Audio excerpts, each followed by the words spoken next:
High, আমি দীপাংশু গুপ্তা। আমি একজন ইউরোলজিস্ট। আজ আমরা এই সাহেবের কথা বলবো। এই সাহেব আমাদের কাছে কলকাতা থেকে এসেছিলেন। তার 10 বছর ধরে একটি মাত্র কিডনি কাজ করছিল এবং তাতেই 8 থেকে 9টি পাথর তৈরি হয়ে গিয়েছিল, যার কারণে এই কিডনিটিও ক্ষতিগ্রস্ত হওয়ার অবস্থায় এসে গিয়েছিল।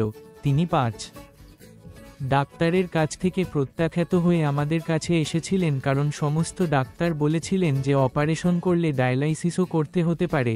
তিনি খুবই ভীত ছিলেন।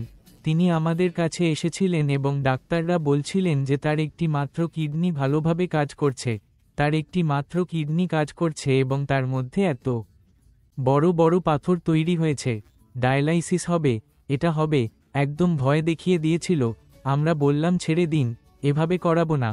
ভালো ডাক্তার তো ওখান থেকে ছেড়ে চলে এসেছেন। তখন তিনি বুঝলেন। আমরা বললাম না, চলুন আমরা দিল্লিতে করিয়ে নেব স্যার।